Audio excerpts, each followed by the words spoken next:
Hello and welcome to the Native Angelino podcast. Now, before we get to the video portion of the interview, I wanted to take a few minutes to talk about today's guest. I am extremely pleased to be able to welcome today Emily White. Now, Emily White is an author, in fact, a best-selling author, and a democracy advocate. We became acquainted and started speaking during the early months of COVID. Now, Emily had published a book which has, as I mentioned, become a blockbuster bestseller that I consider to be in fact, the Bible in her industry. It's called How to Build a Sustainable Music Career and Collect All Revenue Streams. This is an impressive feat, but more impressive is the movement she's created. As a democracy advocate, she's created something called the iVoted concerts and festivals. And what they do is get out the vote, register voters.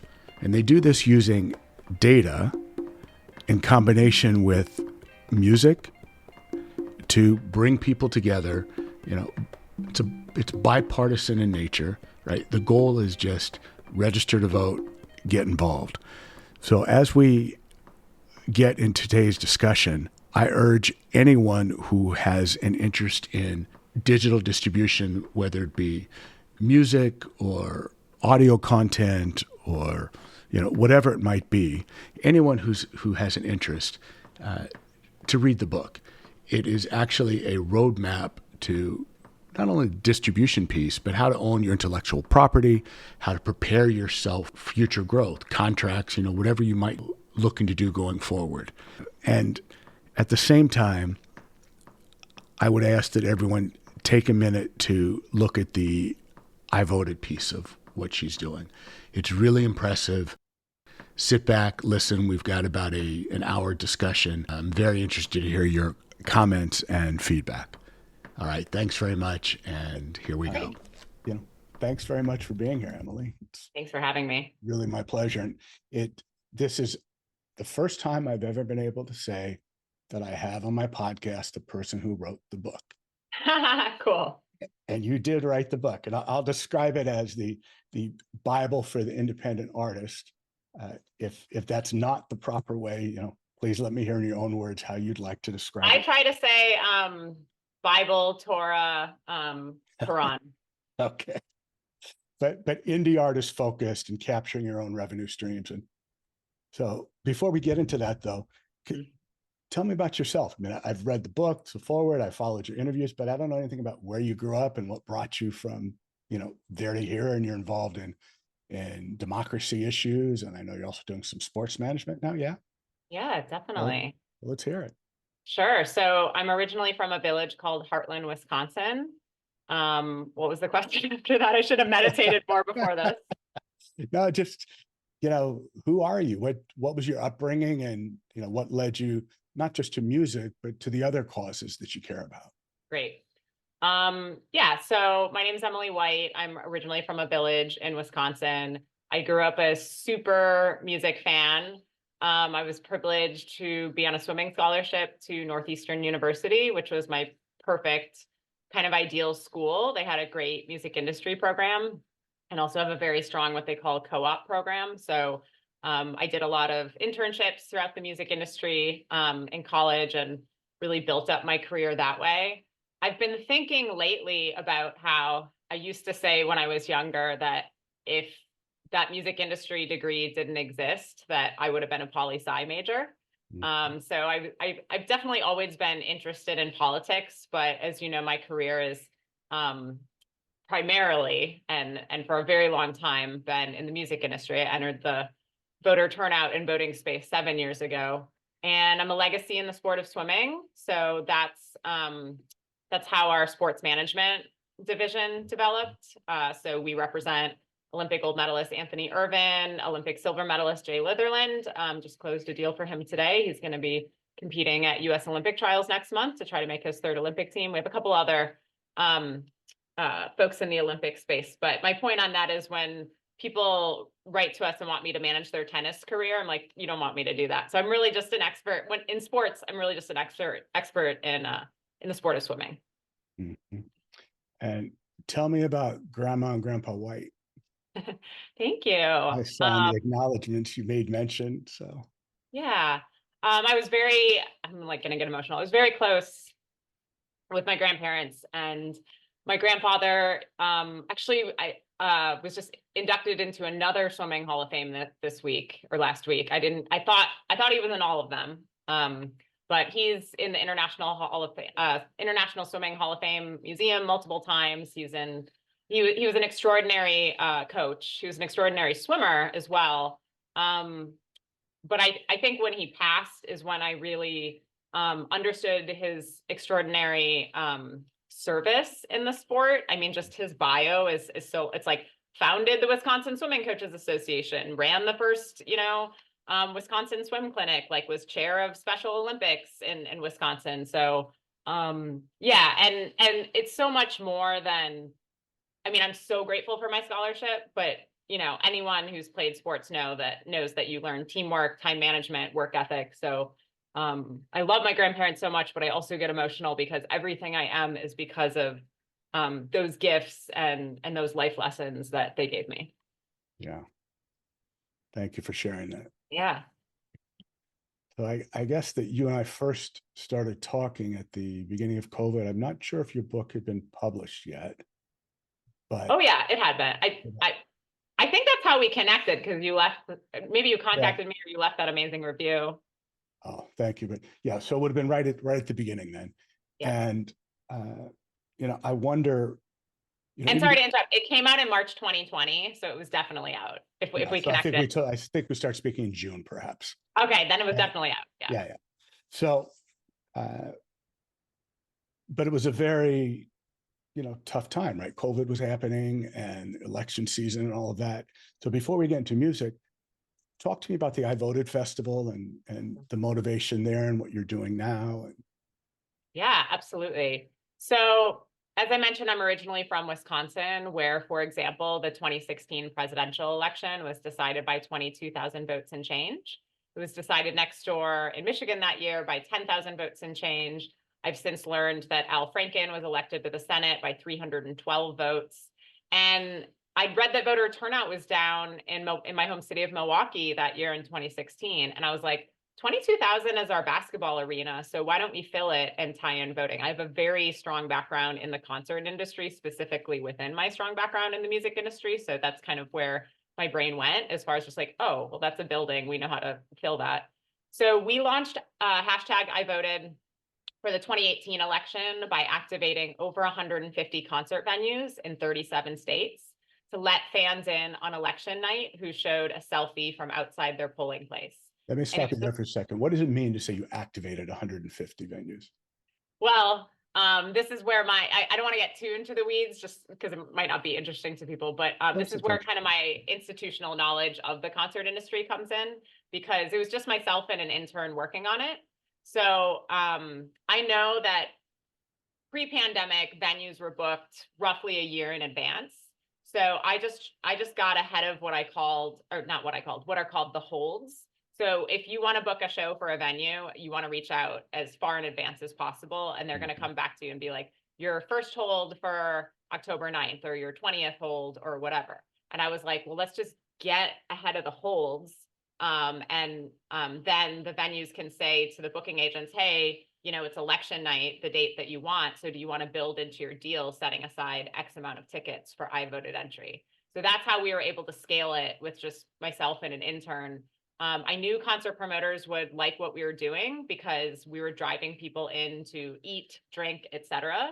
on a Tuesday night, let alone a historically slow Tuesday night. I also knew that concert promoters would support the cause.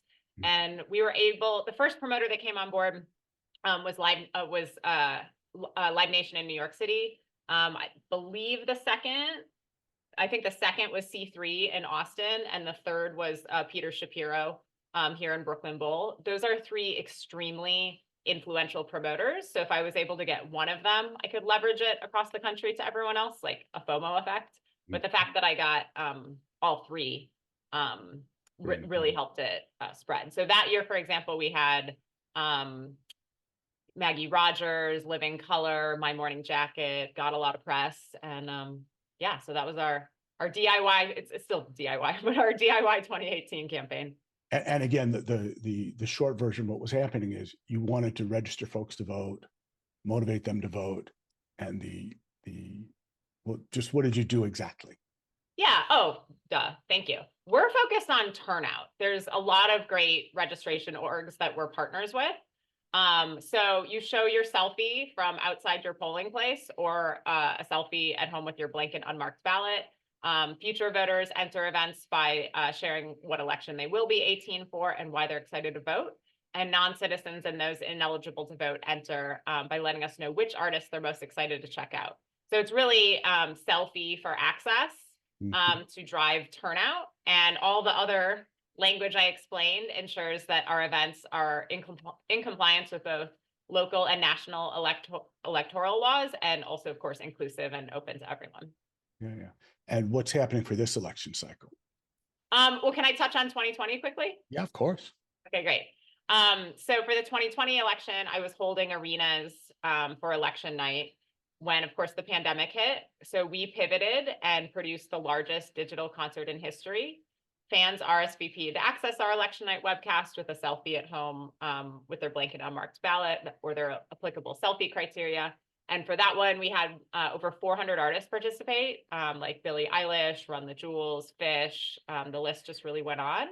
And MIT has since analyzed that work, showing that iVoted concerts increases turnout by over 7%. And how we do that is, instead of the extraordinary women on my team who are all music industry professionals sitting around and being like, this artist is cool or that artist is cool, we are a totally data-driven organization.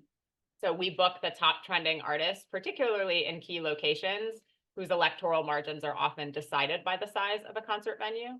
And since then, I've become a visiting fellow, although I call myself a fellowess, at Johns Hopkins SNF Agora Institute, where our mission is to strengthen global democracy. And so we literally I just did my fellowship presentation. And so we've analyzed the data on the top trending artists and compared their fan demographics with voter files by location to show which artists have the most fans from historically low turnout groups, to show which artists can increase turnout the most. And we also have reverse engineered that tool where you can type in any artist to show where they can increase voter turnout and civic impact the most. And I kind of knew this from living in the data for so many years, but it was really interesting to see these brilliant, Johns Hopkins applied math majors who helped me with the project when they were presenting for their part. So someone like normies, we would say, is what we call like people outside of the music industry, you say to me all the time, you got to get Taylor Swift. I'm like, yeah, that would be great. But what the students pointed out is, for example, although Taylor has way more listeners than other artists, artists like 21 Savage, Drake, Future can actually impact civic engagement by the same margins, if not more, than someone like Taylor, because they have more historically low turnout fans. So we've been really optimizing this data since 2020. And then to answer your question, what we're doing for 2024 is holding over 120 venues in key locations nationwide. And we've been taking that info along with not just our data on the top trending artists in those locations, but now our optimized data with Johns Hopkins to show and saying, do you want to fund these shows? So I can do the 2018 thing in all these rooms and we'll get press and big artists and that'll be very sexy, but I want to have actual impact. Not that we didn't in 2018, that was a great project for myself and an intern. But now I want to produce data-driven concerts that the public enters on election night and during the early voting period with a selfie from outside their polling place. And not to overwhelm people too much, but we're also working on some iVoted early tours with artists, exact same concept, except pretty self-explanatory, in late October, ending on election day. And then now that we have these tools that we've built with Johns Hopkins, when I was presenting that, I built it for iVoted. I built it with turnout in mind, but the head of the institute asked, can this apply to registration? And the math professor I worked with, without hesitation, said yes. So now there's voter reg groups, there's voter ID groups that we're giving these tools to. So instead of, particularly in the music industry, instead of an artist just like posting voter reg and hoping for the best, it's like I'm talking to major labels and different stakeholders on like, hey, if you want to throw a targeted ad spend behind that, I can tell you exactly where that artist can increase impact the most, instead of just like posting and hoping it works out. And this is a bipartisan effort to generate voter registration and turnout. Yes, we are a 501c3 nonpartisan nonprofit. And that's also been part of our success. The number two question we get from artists, the number one is, what's the budget? Number two is, you're nonpartisan, bipartisan, right? Like, because they don't want to alienate anyone.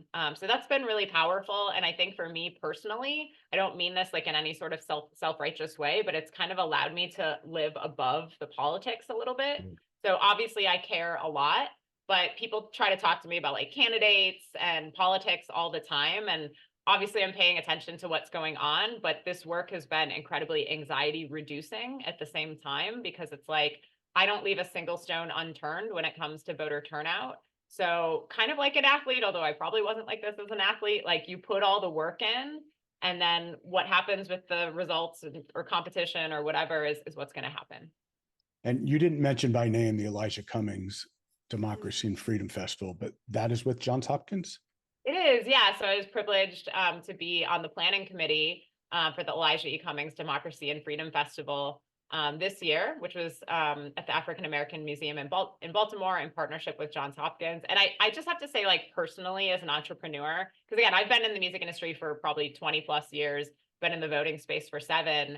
And I would give this advice to any entrepreneur, that it's just like you're kind of your head down and you're working, and you're not where you want to be yet, but you have to pop up your head out of the sand and look back and see how far you've come.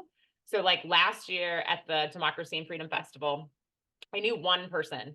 And I'm obviously outgoing. I know how to talk to people, but I followed him around like a puppy dog. And this year I booked, one of the keynote speakers, our Secretary of State in Wisconsin, who's doing incredible nonpartisan get out the vote work. And I was part of a community, so we're not yet where I want to be with funding for iVoted. And that can be frustrating because people compliment our work a lot and they're very impressed. But I also have to remind myself, like, well, look at where I was just last year in this community compared to this year. What sort of budget increase would you like? We can produce iVoted concerts to statistically increase voter turnout anywhere from $25,000 up to $1.5 million, which would be at the arena level. Mm-hmm. Interesting. And what can you draw any early conclusions from turnout or registration going into this cycle? Either broad or more specifically, is there a demographic, either age or race or anything that stands out at this point? So on the turnout front at Hopkins, we're focused on historically low turnout groups. So it's really been the students and this brilliant math professor Eliza O'Reilly, analyzing the voter files to determine that. But we've also been utilizing our tools for other nonpartisan groups that are focused on registration.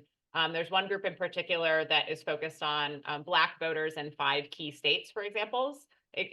So we've been working with them on activations, variety of activations, whether it's check your registration to be entered to win, a VIP ticket upgrade or a suite or a cabana at festivals. And then we're also delivering all that data to potentially run digital campaigns in the future. In the near future, like, this year and in the coming months. So check your registration and win a Zoom, a private Zoom with an artist. But I'm able to combine all of this data, which is like so exciting, because it's like, not only can we show the top trending artists in each state, which I've always done, now we can show the artists who can increase civic impact the most. We can also, for that particular campaign, identify the artists who have the largest Black audiences and the largest percentage of Black audiences. But then also I want to combine those data sets to show, okay, if we're focusing on 5 states and we're running a digital campaign, I've created in the past what I call power lists. Who are the artists that fit that criteria across these 5 states total, right? And running a massive digital campaign like that. So I'm seeing a lot of collaboration in the civic space, which is not something I've really experienced over the past 7 years. So it's really inspiring.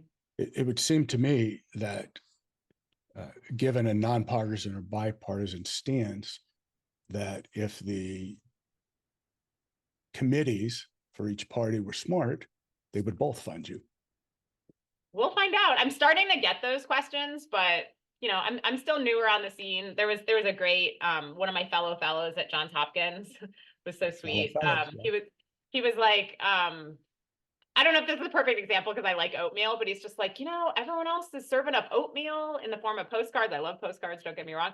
You're giving them blueberry pancakes, So I don't think the voting, and there's a lot of money in the voting space, so maybe this is why. I don't think the voting space is always like super open-minded, but I am a sponge when it comes to this stuff. So like all that work the intern and myself did in 2018, I thought, look what we did. We showed, we didn't tell. And then the response is prove it. So then we brought on John Gruber, who's a tenured economist at MIT. He kindly analyzed that work. And but it's not an RCT, which is very important. And then when I presented our fellowship project at Hopkins, I'm like, more like emo. I woke up the next morning to an email from the director of the SNF Agora Institute, subject line, amazing. And so she's setting us up with an RCT, with Columbia. So like, it's amazing. What's an RCT? Randomized control trial, which would be the traditional gold standard. But also there could be controversy around that. So like, I kind of feel like an artist. That's actually what I told the head of the institute at Hopkins, where like, I'm like, they like my work. But then sometimes like my civic experts are like, well, what about this? And what about that? Well, this is fun with statistics. Yes. Yeah, exactly. So yeah, I'm a sponge and we're figuring it out, and I'll keep listening. But what I will say is, I don't know how someone does this work in the voting or nonprofit space if they don't have my network, or I get speaking fees and book sales and podcast sponsorships. So what if I'm 20 and come up with this idea? Because I've been doing this for 7 years with very limited funding. So I think that's a bigger picture problem for the space as well, if that makes sense. Yeah. And I want to get to technology and data-driven analysis and all of this, and a little bit further on, and in the context of music, I will say to you, just with regard to your last comment, when you and I first started speaking a few years back, we were putting together a program to live stream from 4 cities simultaneously. And we did it. And as part of that, I was lucky enough to have interns from the Claremont colleges do data work for me. And these were, I can say it because I'm older now, but these were kids, young adults, sure. 19, 20, 21, 22. And I was just amazed at not just the programming techniques, but the ability to analyze data. Yes. So with that as a backdrop, I want to talk about your book, How to Build a Sustainable Music Career and Collect All Revenue Streams. So let me let you start and just give us the top line of what that is. And, then we'll dive into it in a minute, and then into data and, how to slice it and dice it and improve things. Thank you. So I've run artist management firms for decades. I've always kind of been at the forefront of technology in the music industry. I've worked in just about every sector of the music industry. And so I did not set out to be an author. Artists kept asking to get coffee and pick my brain. And I was having the same conversations over and over. So I was like, well, why don't I just write this down for everyone? I can give them a free copy. And then if they have questions, let me know. Yeah. They never have questions. And so I self-released that book in March 2020, and it quickly became an Amazon #1 bestseller. It covers the entire, what I would call, modern music industry, from recording to release, or creation to execution, while ensuring artists aren't missing a single revenue stream along the way. And I've always said that the info in my book is out there. I've just never seen it put in order in a step-by-step process. Yes, it's a roadmap. I call it the Bible. You called it the Torah, which I appreciate. So, but yeah, I've used it. I followed it, and it's there. Thank you. And what's been really heartwarming is that artists push it really hard on other artists. So Yeah, I'm finishing the second edition right now. That'll be out with Hal Leonard later this year. And I turned the book into the #1 music business podcast globally. But again, it's because this info is finally put in order. So when I'm speaking at South by Southwest and all these conferences, I see artists in the audience spending a lot of money to be there and just grasping at nuggets of information. Like, okay, this is what Sound Exchange is. Okay, this is like what modern PR is. And I'll say that the conferences, like, hey, can we do this in order? Because the music business was set up in the 1950s to confuse artists. So this would be like trying to teach a kid multiplication and division before teaching them addition and subtraction. It's going to be incredibly hard for the educator, for the student. And conferences' responses make sense. They're like, oh, well, Tom couldn't come till Tuesday, or you couldn't come till Saturday. So that's why I did it in this methodical step-by-step process. And I've also tried all this stuff and lived all this stuff. That's a lot of feedback I've received too, because as a manager, you work on commission. So we live and die on the best decisions, making sure all the revenue is collected. So that's what the book and podcast are. So for the person in the industry, I'm going to leave it to them to go chapter by chapter.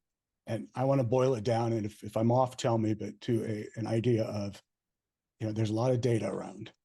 Yeah. And there are sources of data, and there are repositories of not only data, but where your revenue is, right? Whether it's licensing or whatever it might be. And your book really is a few of the chapters it's a guide to how to mine that data, use it effectively, and at the same time, make sure you're plugged in and getting all the revenue and stimulating all the revenue that's possible. Is that fair? That's exactly right. Okay, so let's talk about data then. And my big picture question is, for an artist in 2024, is it more difficult or less difficult to get up and going and to do these things? Meaning data is available now, you can self-release, you've got a plethora of platforms and opportunities. So harder now in 2024 than the pre-digital era or even 5 years ago. How do you feel? What do you see? It's going to depend on the artist. Mm-hmm. I think it's better now because everything has been democratized. We have a lot of issues, don't get me wrong. But anyone can, well, if you have access to a laptop, even a smartphone and the internet, you can record and you can distribute. And so those are the two things that disrupted and revolutionized the modern music industry, because prior to that, you would have to sell your rights away to even be able to afford recording. Like, you really have to be like a 1%er. Like, that's how expensive studios were in the pre-digital era. Mm-hmm. And then labels and distributors held the keys to distribution when music was a physical object. And now you and I are recording this now, you're going to distribute this, worldwide, like, very easily, right? So I love the democratization of that. I love that anyone can market themselves, that anyone can collect that fan contact information. But this info is like, super scattered and overwhelming. And I think that's why the book and podcast are having success. So it depends. There's definitely some artists that are just like, it was so much better, in the 90s. And it's like, well, maybe for you, but what about your colleague or friend that like wasn't signed? And there's like terrible things too, like, even when you are signed, right? Like, there's countless horror stories. Like, that's your life. Like, you're a product. You can't even make your own creative decisions. I mean, look what just happened to Taylor Swift, with her re-records, and that's a modern artist, And I wasn't going to mention this, but since you brought her up, in your, I think it's your first podcast, it might be the second episode, but the first full length where you speak with Zoe. Yeah. You mentioned, Taylor Swift and speaking out against her contract. Yeah. And, as if there was no knowledge of maybe what she was signing. So I got a kick out of that comment, but at the same time, it did highlight a point that, I think Prince made over and over and over. And I went back and looked a little bit. So in 1976, he was on American Bandstand at 19 years old, and he's asked the question of, when did you start writing? He said, well, 4 years ago, but I didn't release because they wouldn't let me be my own producer. Yeah. right? Right.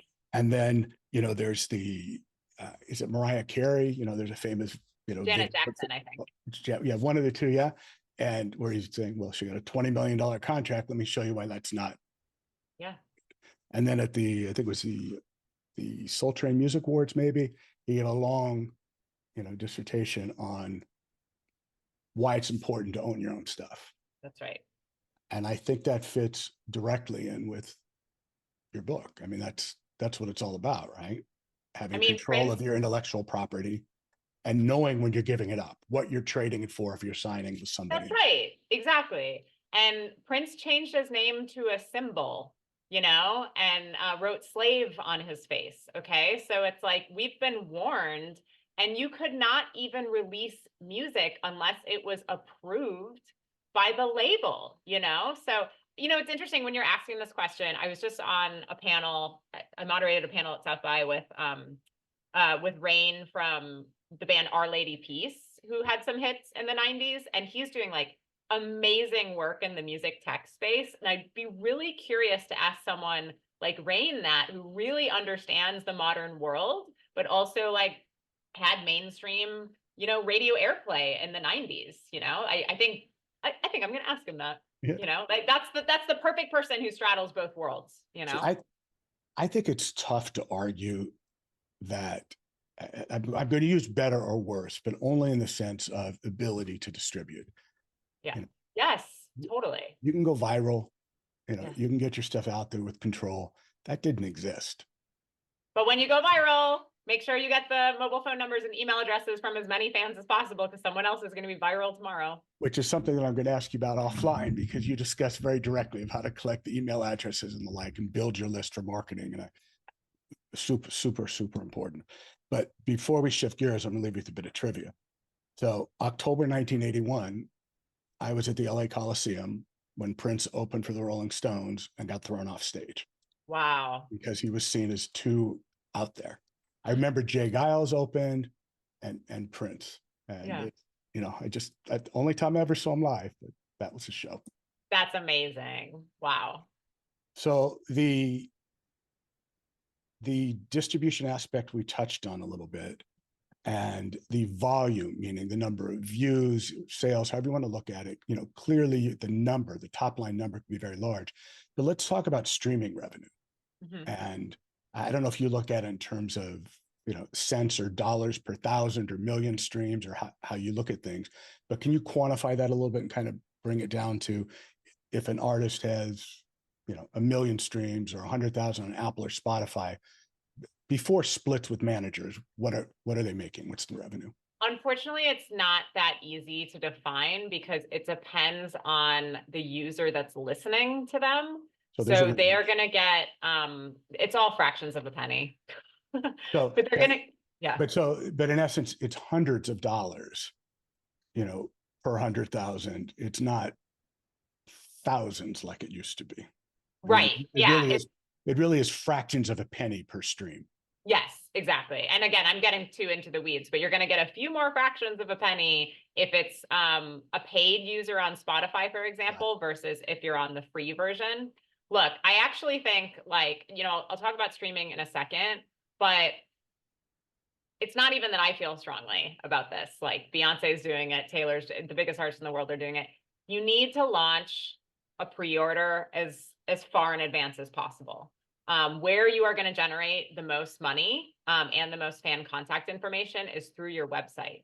So, for example, I love Noel Gallagher from Oasis.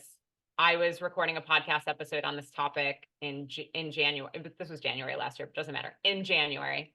And I had received an email from their email list saying Noel's new album is out in June. You can pre-order it anywhere from $10 to $150, and it has vinyl and tickets and all these other things.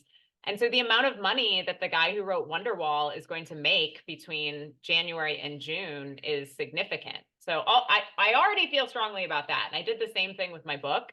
Not that there were that many expenses, but I recouped the expenses through a pre-order before it was even out. So if artists can recoup before release, that's really important. And recoup means?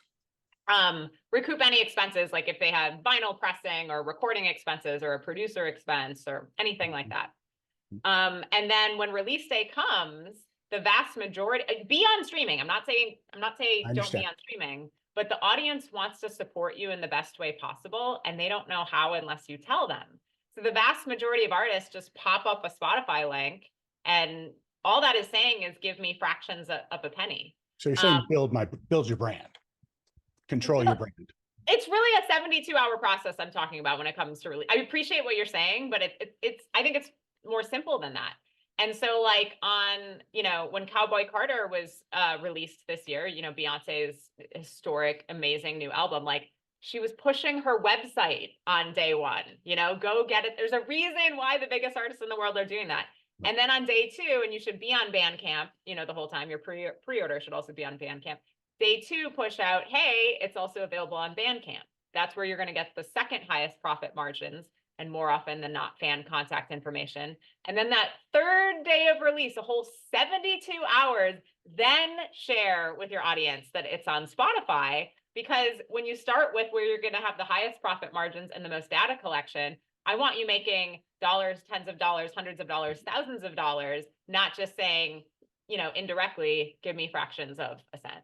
So if I can look at this through the eyes of an MBA, which I will forever be, the streaming business, unless you're, I don't know, a big artist, whatever that means, doesn't have to be a superstar, but above a certain level, you're not going to make a lot of money there. The money you're going to make is through your own website, selling your merch, your books, your right, whatever your bundles are. Autographed lyric sheets cost nothing. You can charge like $50 for that. Right. And not that that streaming doesn't help in all of this, but on a pure margin basis, what you can control through your own bundles is worth a lot more. Yeah. And what I will say about streaming is this would be more in the chapter and topic.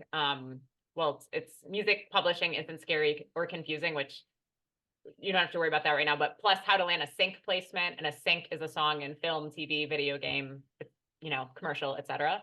And so there's a variety of ways to get involved with sync, but there are some websites like Free Music Archives and Creative Commons where any rights holder can upload their music. It doesn't mean it's always licensed for free. If a documentary or a student film has $100 or whatever, the artist will happily take it. But the licenses, they have to give credit. And so I know artists that have landed so many syncs through those websites, it drives so much traffic to their streaming that they pay all of their living expenses through streaming alone. So there are some folks making money on streaming. It can get there, but yes, from day one. Right. And there's a great company called Beat Bread that will also advance your streaming royalties. What's the name of the company? It's called Beat Bread. Okay. But to your points, and I'd be curious what your MBA brain thinks about this. I don't have these numbers exact, but hear me out. Taylor's new album just had 1 billion streams. I think she had 1 billion streams last year. And so there was all these headlines don't at me, everyone, if I'm wrong on these, but you guys are going to get the idea. She received $27 million for that. I'm like, I think that sounds kind of low for 1 billion streams. We're all like, oh, everyone's like 27 million. Isn't that great? I'm like, 1 billion streams? Who knows what deals she cut, right? I mean, I suspect most of them are in her favor, but let's take her name out of it. 1 billion, people listen to your music 1 billion times and you get $27 million for it. That seems kind of low. That seems very low. That seems like 27,000 if I'm doing the math right. Right. So we'd all love $27 million, but when your music has been played 1 billion, remember 10 years ago, we were paying 99 cents for a song. So I'd like her to get 1 billion. But that's also $27 million on day 1, 2, 3, or 10 days. I mean, it's, that's got legs, right? Yeah, exactly. That's a stream that will probably over time be 10 times that number. Yeah. But I think last year it was about 1 billion just from her catalog. So people can check out the numbers. I think they get what I'm saying. It's just that's a lot of streams. And yeah, we'd all love 27 million or whatever that number is, but. Right. But that's the 1 in a million artists too. That's right. And it should be more is what I'm saying. All right. So let's talk about that then. I wasn't going to go in this order, but there's a bill that was proposed in Congress Yeah. last month before, the Living Wage for Musicians Act. Yeah. Any thoughts? Love it. There's also similar legislation that's been progressing a bit further in the UK. There's a whole like hashtag broken record campaign. You know, I wrote an op-ed for Billboard and a whole bunch of music trades, you know, a while ago about this. People, I would love to know if I'm wrong here, but I think how you build sustainable streaming is take all the money that comes in. You should probably, this would be really controversial. You should probably split it 50-50 between who owns the recording and who owns the songwriting. Right now, songwriters get much, much less of that, whereas, not to get too into it, but with the sync placements that I mentioned, that is 50-50 between those rights holders. But, you know, for sake of simplicity, take all the money that comes in and divide it equally, you know, by stream. And I was talking to Pat Samson from Wilco about this, who's in a big band, but he also has his project, the Autumn Defense, which is a smaller band. And it's like, and the Autumn Defense will get less money, you know? Like, I just think it should be equal and transparent. And I also think that could help increase, I mean, I like the free tier, right? Because if, you know, for underserved people, for students, et cetera. But let's keep the money coming in and transparently know where it's coming out. Maybe people will pay, you know, $20 a month, $25 a month. And I know this is like, hindsight is 2020. This is never going to happen. But Yeah. I was a senior in high school when Napster existed. And I mentioned I was a big Oasis fan. And so they had like a lot of B-sides that were only available in the UK. And so I'm getting all this amazing stuff. And I thought, how much would I pay for this service? Not that I have this money, you know, but I would pay 10, 20, I would pay $50 a month for this service, you know? So that's on us as the music industry for suing fans and grandmothers instead of embracing technology. Yeah, and you know, on this Living Wage Act, now I've only read, you know, the first couple of pages, so, and a few articles, so I may be completely off base, but the way it reads to me is all it will lead to is higher consumer prices. Right. And that may very much fall into, maybe people will pay $20 a month. Yeah. And that might be true. And it might just simply be, you know what, we'll only use Apple and we're going to drop Spotify. And so instead of it being 2.3 or 2.7 services, we're going to go to 1.3.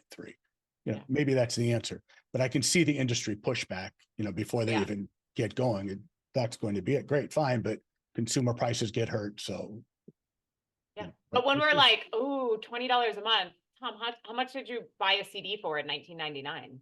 Right. Except that most of the people buying music now, I would suspect, may not have ever purchased a CD. That's right. Yeah. Only exactly. when I know this. Yeah, for sure. Yeah. So. Although CDs sell really well still, like as a merch item, and I would encourage artists to have them because they are very cheap to press up. What about versus vinyl, which sells? Do both, but I'm actually mentioning CDs because I'm do vinyl too, but CDs are so cheap to press up and vinyl's a little bit more expensive. So don't overlook CDs because the profit margins are really high. And even if people aren't listening to them, it's a merch item. And before we step away from this topic a little bit, so just to say, the point is run your own site, control your own, you know, have bundles, merch, tickets, lyric sheets, like you mentioned, whatever it might be, whatever your theme is, but get it out early and pay attention to it. It's not why any of us got in music, but artists have to think of themselves as a tech company. And I came up managing the Dresden Dolls and Amanda Palmer. And Amanda's first solo album was on a major label subsidiary. I'm dating myself by saying sales, but it sold 20,000 copies. And that was considered a mass market failure. And she was dropped. She went on to raise the most money ever for a musician on Kickstarter, over $1 million. And I had the privilege of interviewing Seth Godin on the iVoted podcast.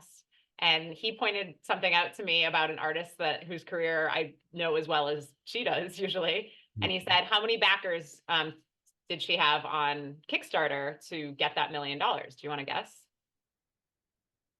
11. No, 20,000. So the same amount of fans that was considered a mass market failure. Oh, that's the point. I see. Yeah. Well, I rambled on it, you know, throughout that. generated $1 million. So it's not necessary. It could be 11 fans, right? It doesn't matter No, how but I many understand the fans point. you No, I are. misunderstood. Yeah. It's the relationships and I feel gross saying this, but how you are monetizing them. And like I said, if it's just Spotify link on day one, you are not giving them the opportunity to support you in the best ways possible. Yeah, well, let's talk about that where you said you feel gross saying it. Because I'm not going to pick on Live Nation, but I'm going to use them as an example because of who they are, right? Sure. They back artists, they own venues, they do it all. So they don't necessarily do it all, but I'm being like, well, they do a lot. Yeah, and if they don't do it directly, they pick up the phone to somebody they're close to that does the rest of it, right? Yeah, they don't do like music publishing or there's other stuff they don't do, but I hear you. But, well, they do a lot.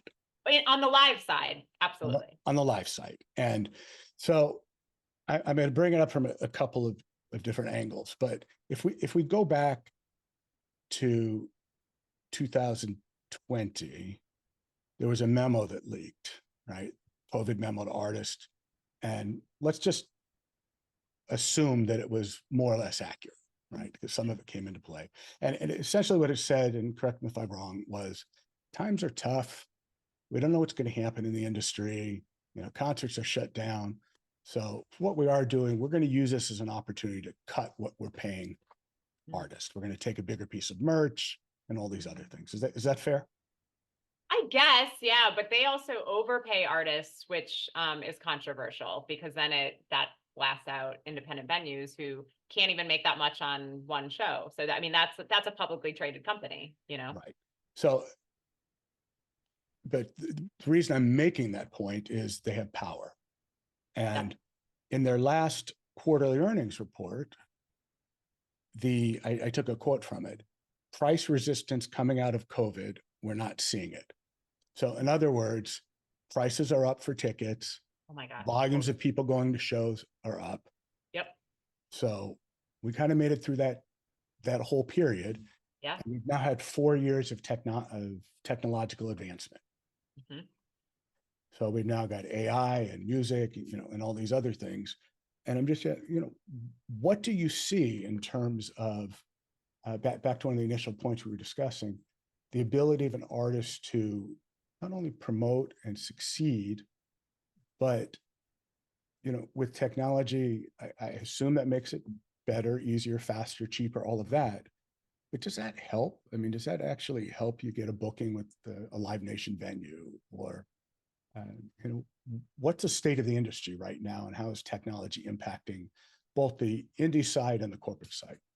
Well, when it comes to live shows, I don't know. I don't really hear, well, there's some artists that are only going to want to work with independent venues, and I get that, but I don't think artists really care who their promoter is. I don't think there's anyone that's like, I really want to get in a Live Nation or an AAG venue or whatever. But how you get in any venue or how you open for other artists is having a hard ticket draw. It's actually, well, I've got some tech tips on that, but it's not really technology. So, what that means is a promoter or a venue, if someone can look at you from the business side and say, this artist can bring 10,000 seats. Yep. Or 100 tickets. Or what? Yeah, exactly. Like, you need to be able to know that number, because a lot of times artists think, oh, if I could just get a booking agent, like, I'll get on the road. And I'm like, they love music, don't get me wrong, but all they care about is your hard ticket counts beyond the market you live in. They are going to expect you to sell 300, 500 tickets in your home market. And that's amazing. Like, I'm from Milwaukee. If you're doing 500 tickets in Milwaukee, but 0 in Chicago, Iowa City, Minneapolis, etc., they are not going to care. Like, that is actually your currency when it comes to the live industry, is your hard ticket draw. That's it. It should be a 2-second answer when you're asked that question. Hard ticket draw in that locale. And regional areas. So if we look at the data you're using for voting, yeah, it's that sort of data, being able to look at your market and say, in the Los Angeles city, forget about county, city area, yeah, I've got X fans that I've been able to quantify through this method and that method. And of my, 100,000 Instagram followers in this Southern California region, it looks like 10% have purchased merch or, done something so I can quantify my connection with that customer? Is it that I sort think of? you're overthinking a little bit, even though I appreciate that. It's like, I can play the troubadour and I can sell 500 tickets. That's what it is. And I can show you that by? Because I played the troubadour and I was smart and I charged $5. So then I have that currency to tell people I'm good for 500 tickets in LA. Now, here's where technology does come into play. You can look at your social media metrics, your streaming metrics, your email list, your text list metrics to look at the markets that you're the most popular in. So I used to tour manage Image and Heat, and her manager noticed that Jakarta was outperforming entire countries. And it's obviously a city. That's how many fans she had there. And so he said to the booking agent, like, hey, can you see what's going on in Indonesia? She's like, oh, there's no music industry there. Don't bother. And he's like, can you just check? And she came back with a whole bunch of 6-figure offers. So not only can you use metrics to strategize where to go instead of just booking a tour and hoping for the best, once you have that 500 ticket draw in LA, which is extremely valuable because it's LA and we're using that as the example here, then you can go on Chartmetric and look up the top trending artists from San Francisco, from San Diego, and Phoenix, surrounding markets. Reach out to them, be like, hey, I'm good for 500 tickets in LA. I'd love to come open for you in San Francisco and set up a gig swap if you want to come open for me. So that's how you use technology to get strategic with your in real life hard ticket draw. And for an artist that can sell 500 tickets in LA. Yeah, which is amazing.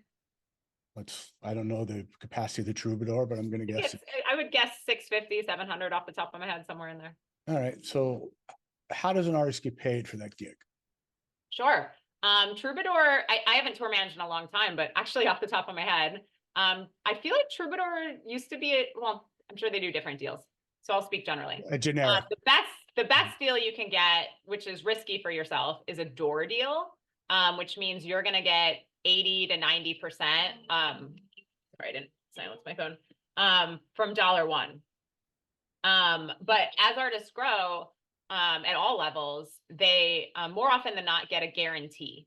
So you could get a $5,000 guarantee from the troubadour, or you could get a $500,000 guarantee to play, an arena. And then you're going to get 85% of the back end after expenses are recouped, which means you're paying for the in-house sound person, you're paying for the rent, you're paying for the heat, you're paying for towels, you're paying for everything. So if you know you are going to crush it in your hometown, do a door deal, and then you're going to get the majority of the revenue. The reason artists at all levels take those guarantees is because then they know the set income they will have, even if no one shows up. So they know they can pay their gas and their hotel rooms and everything like that.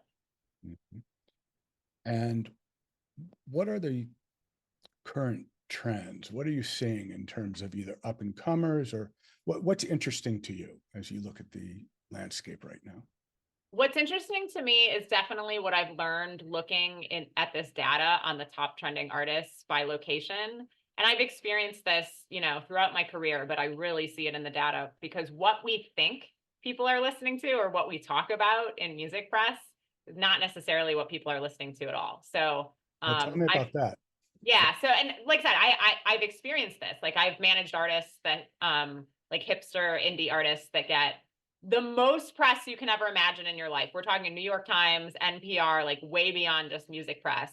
But then they can't even like sell out the Mercury Lounge in New York, which is 200 tickets. But I've also worked with jam bands and EDM acts that press hates. I'm using the word hate. But they'll sell out multiple nights at the Madison Square Garden or Red Rocks. And so I've really seen that in the data. For example, because we have different data sets, the top trending artists in each location, which is going to be national acts, and the top trending artists from each location, which are local acts.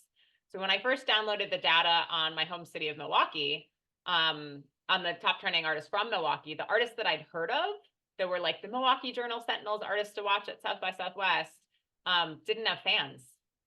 They're good networkers. They might be able to afford a publicist. The number one trending artists in Milwaukee or from Milwaukee are Latin hip hop group Quinto Soul, which I've never seen written about ever, ever, ever. They are absolutely crushing. certified trapper. He gets a little more buzz. And also what people are listening to where differs. So, and again, this is where it informs like our voting work. Instead of like, no offense to Bruce Springsteen or someone, it's like, let's just get Bruce, or let's get Olivia Rodrigo, let's just get some name or whatever. Like what, you know, in Milwaukee, people are listening to jam bands and rap. An hour away in Madison at the University of Wisconsin, they're listening to the hippest indie things I've never heard of ever, but are all really good. And then if you just hop over the lake to Grand Rapids, I didn't even know this was a thing. It's every genre ever except Christian. So Christian emo, Christian rap, Christian alternative, etc. All of those places geographically are not far apart, but what people are listening to where drastically differs. Why? That's the modern music industry we're in. I should memorize these numbers, but it's like, there's like 100,000 songs released a day, right? So now we live in our silos and cults more than ever. Like you can look up the listings of your local arena. There's going to be people playing that you've never heard of, All you the know? time. Right? So are you Yeah. suggesting then that because of fragmentation and the access to streaming, essentially, that choice, unlimited choice, is creating micro Long tail. economies, right? Yeah. Driven Because by in the pre-digital era, there was a finite amount of artists because music was a physical good. And so when it's infinite, we can get into our jam bands or our indie hip stuff or our Christian emo or whatever. Yeah, but would you hypothesize that the vast difference between two similar towns 50 miles apart listening to different music has to do with an influencer effect, or I think it's just supply and demand, right? Because there was less supply in the pre-digital era. So it's like, okay, well, I can listen to Backstreet Boys or Jay-Z or right, but whatever. today where there's infinite choices and you have two similar cities close together or towns close together, it's totally different things. Why? Is there an influencer in each market that's driving something, or it's the makeup of those cities that I just described. You know, and it's those actual are demographic difference. yes, that's exactly right. That's totally what it is, right? So we've got rap in Milwaukee, and we've got, I could say this as I've worked in the space, like affluent white jam band people. Yeah. And then we have all the indie darlings over at the University of Wisconsin. And my grandparents on my mother's side is from Grand Rapids, and that's a very, you know, Catholic Christian community. So it is demographic. So it's micro targeting of music that parallels very nicely with micro targeting of political groups and candidates. And that's what we figured out for anyone who's listening. I mean, in life, but anyone who listens to me ever. Yeah. But they're catching on. It's like my fellow said, I guess we're the blueberry pancakes too. I'm not dissing oatmeal. I have oatmeal in front of me right now. So. All right. So as we approach the close here, tell me a bit about the second release of the book. What's changing? What are you updating? Yeah, definitely. Well, it needed to be inherently updated because platforms evolve and change, and there's new options. Obviously, you know, we talk about NFTs, we talk about the blockchain, we talk about AI. And also it was interesting because I'd never written a second edition of anything before. I'm like, am I going to be like copying and pasting some chunks? And I rewrote everything because even how we communicate or the slang or the terms that we use evolve. So it's a pretty natural evolution. And I've also weaved in more stories like from the podcast, like, oh, Justin Vernon from Bon Iver said this, or we like our Vernons. Vernon Reed from Living Color, you know, feels getting your art together is like this. So it's been nice to infuse those conversations in that were based on the chapters of the book. So talk to me about the blockchain. What are you going to speak about in the book vis-a-vis blockchain? You know, I don't think it's like as accessible as it like can be and will be yet, but I think in music we're pretty excited about smart contracts. Yes. And transparency in ownership, right? So you know, it's still a new technology, but so was you know, Internet 2.0 in 1999, where it was like scary to people and what is this? So I think from a music perspective, when it comes to the blockchain, that smart contracts are amazing. And And there's a lot of controversy around NFTs for a variety of reasons. I think that's died down a little bit. There's the environmental impact, but also music audiences. This is what I think has died down a bit. Music audiences felt it was a cash grab, but it's like any new technology. Are you doing something cool and creative with it? Like I was working with an artist, when Twitter was new. He was not old, but like a little bit old. He wasn't young. He was a little bit older. And he's like, well, I tweeted, I'm not bigger yet. And it's like, well, it's how you use these technologies, not just, using the technologies in the first place. So the smart contract, and then I would assume also the intellectual property aspects of provenance and the like.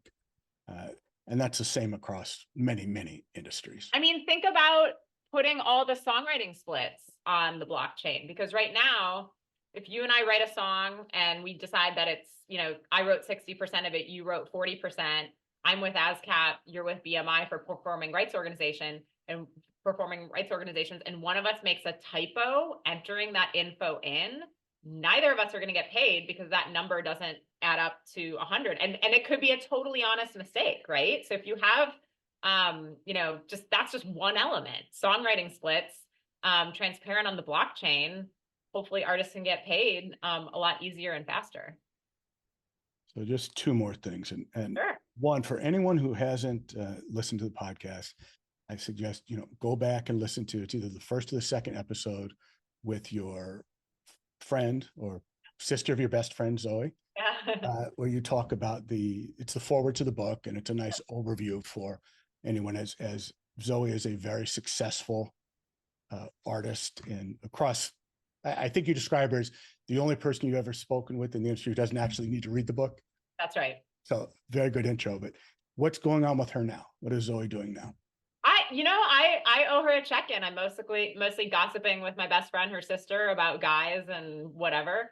So I don't know what's going on with Zoe. I mean, she's always making music. She's always scoring, but like you said, I got to give Gene Cook credit as well. That's another artist that doesn't need to read the book, but yeah, that interview with Zoe, like I loved so much. And it was probably one of the first times in my life I felt like an artist, because I had written the book and then I interviewed Zoe and I'm like, I love the forward more than the book. And so I felt like an artist who's like, but I love my new song more than that other song, that or whatever. So yeah, that's why the forward and she let me release our conversation, which I just recorded to transcribe it for the forward,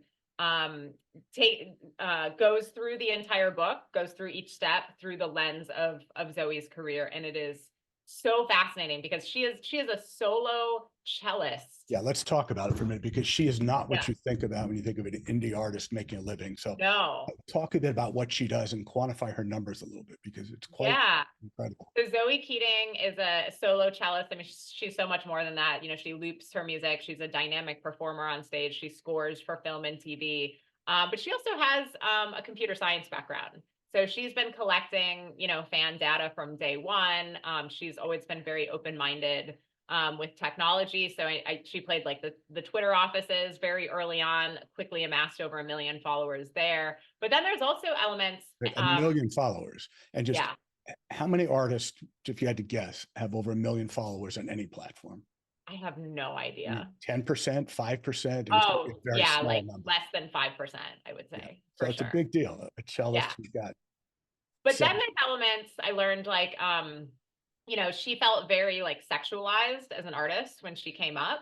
So she's never made a music video, and she feels that was an attempt to desexualize herself, right? Mm-hmm. So, I'm not saying like don't make music videos, but I think Zoe has been very true to herself. Most importantly, starting with step 1, chapter 1, get your art together. I don't think we really touched on that, right? Like I'm constantly referring people back to, you have to create great art. And I'm not saying that's easy. That could take years. That could take a decade. In my experience, what connects with people is, music that is true to your heart, your soul, your spirit, not something that you're forcing. And I think Zoe speaks to that really well. She's like, I worked on it, in my bedroom for years until it was my soul in musical form. Thank you for that. So in closing, anything you'd like to talk about, something I should have asked you that I haven't, a message you'd like to leave us with? Anything? I don't think so, but if folks want to get involved with iVoted concerts, as of this recording, we have 6 months to go until the election. We're info@ivotedconcerts.org. If you're looking to make a donation, help us produce, data-driven concerts that increase nonpartisan voter turnout. That's going to be my not so shameless plug, because that's my life for the next 6 months and beyond if we make it. And it's very important. I'm so impressed with what you've done and the movement you've created. And thank you. Thank you. That means a lot coming from you, Tom. All right.